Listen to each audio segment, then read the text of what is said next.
Welcome also to all of our guests, different associations, different corporations and business partners, and the media as well. Hello. Let's begin our Q&A. Thank you once again for joining me here on stage. Okay. Randy, you mentioned about your co-locators. Ways Shell and its co-locators are working together on that said movement. Okay, thanks very much, Leah. So there's really a lot of opportunities why while they charge the Shell recharge, then they can actually stay on and probably relax, eat, shop within our co-locator partners. And while doing that one, they are actually like enjoying the aircon right now coming from renewable energy. So that's actually quite awesome because they're charging the Shell recharge, their vehicle, coming also from a renewable. So it's really like an end-to-end bit that we're actually playing. But it's actually quite nice to be with these partners who actually share a vision, not just for the business, but really what's good that we can actually contribute, not just for our customers, but with the community and for our country. Wow, very, very exciting stuff. And you've gone full circle and even more with innovating, pushing the envelope. And I think there's really a lot to be proud of. And thank you to your partners. Let's give the partners a big round of applause as well. We love that there are shared values across the businesses. We go to Bern this time. Or you mentioned Bulacan. Can you say it with me, Bern? Bulacan. Bulacan. There Bulacan. you go. You mentioned the Shell North Luzon Tollway 1. That's in Bulacan. So can you tell us how far it has come in terms of reducing carbon emissions since being powered by SEPH? And do you envision Shell Mamplasan progressing similarly? We switched Bulacan. Was that? Yes, very good. You learned fast, Bern. Reduced around of 176 CO2 equivalent, which is, if you translate it, around about 400 something trees that we saved. The another number I can give you, it's an equivalent of around about 1 million kilometers driven by a medium-sized average diesel car. So it's a lot, Now, comparing Bulacan with this beautiful mobility site, we're about 3 times bigger here. So we can expect that the saving is going to be enormous. Wonderful. And it just keeps progressing from here on.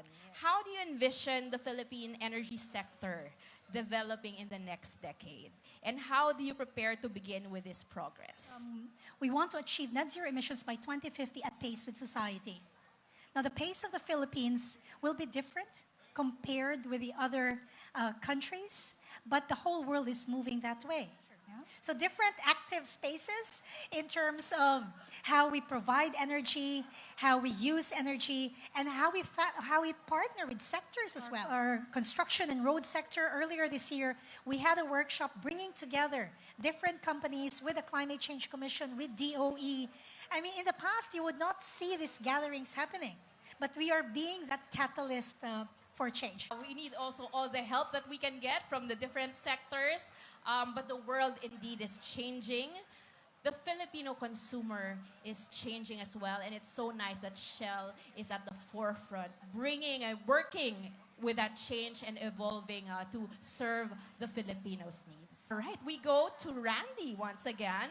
What are the future plans for the electric vehicle charging stations? I know we have the president of the Electric Vehicle Association of the Philippines joining us this morning. And hello to all of those watching who have electric vehicles as well. Can you tell us more about Shell Recharge? And is it the next phase of Shell gasoline stations?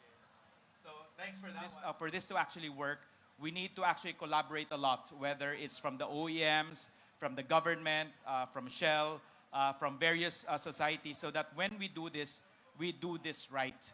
And I think on this milestone event right now, this is actually a demonstration why this is actually right. Because if you charge here in the Shell Recharge here in Mamplasan, you're actually doing electric charging, but the charging really comes from renewable energy. Yes.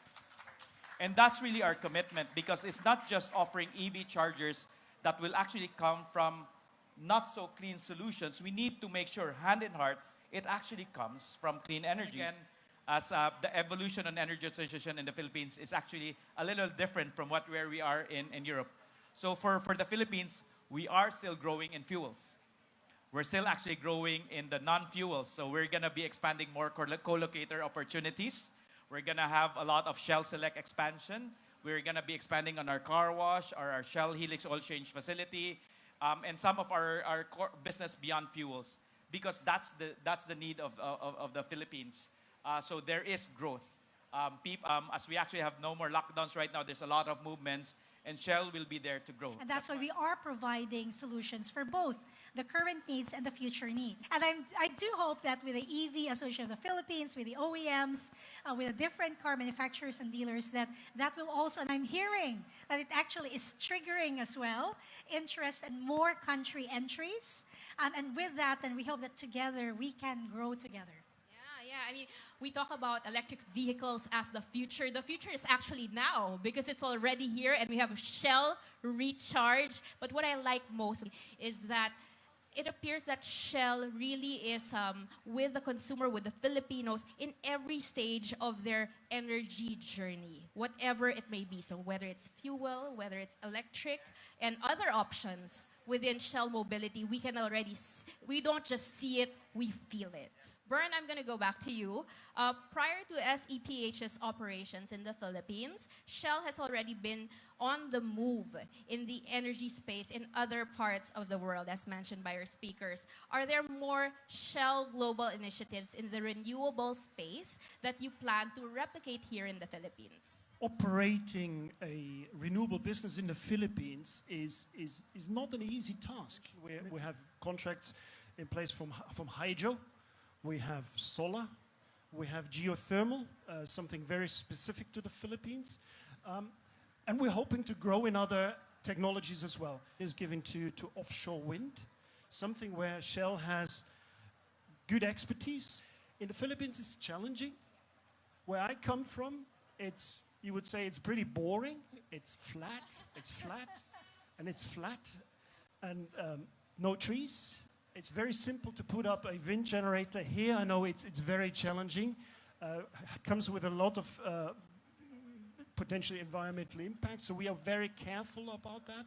But still, we need to go hand in hand with the communities, with our customers, in order to enhance our renewable portfolio. While globally we have that strength, then we really take into account the factors that we're working with in the country. And that's why it is also very important for us to work with the partners, including the communities. So fusing that local touch and sensitivities, but also bringing in the global experience and expertise. And we're happy to bring on the challenge and excitement for you here, Bern, also in the Philippines. So how much investment has Filipina Shell shelled out with this transition to renewable electricity? That's a tough one, because I'm obviously not going to give you any specific number. Now, what I can say is that, first of all, as Shell, we're fully committed to the Philippines. I mean, we're building on a very, very long legacy in the Philippines. That already is a testament to our commitment. The second thing I can say, the Philippines has a significantly and a dynamically growing demand in electricity stream, and we want to be a sizable player in this segment. So whenever there is an opportunity for us to invest, to bring renewable sources to our customers and meet their requirements and do something good to the country, then we're seriously looking into that. Yeah, so of course no numbers, but I think if you look at it from a commitment perspective, we already have 130 mobility sites with solar panel. It actually comes to a cost, but it's the right thing to do. But then again, from an economics perspective, you're actually reducing 30% of the electricity consumption, which is good from the environment, but it's also good from the operations of our retailers, because the electricity consumption is actually 30% lower as well. So it's not just about sustainable in terms of the environment, but it also talks about sustainable operations, doing the right thing, but it also makes business sense. Right, and if we're talking about longevity, commitment, and sustainability, Shell in the Philippines has been here for 108 years. So we're going to keep going and going. Imagine we were just selling kerosene that time. Who remembers selling kerosene? Like who are? So probably the young Humoring generation us. probably do not know. We're gonna show you like what a Shell station in the Philippines looks like. We are still here. We continue to evolve, work with the society. We're there with the customers at the heart of it, with the community, and for the country itself. So more investments as well pouring in for the country as we together power progress. More questions are pouring in from our friends from the press. Thank you for also being so active.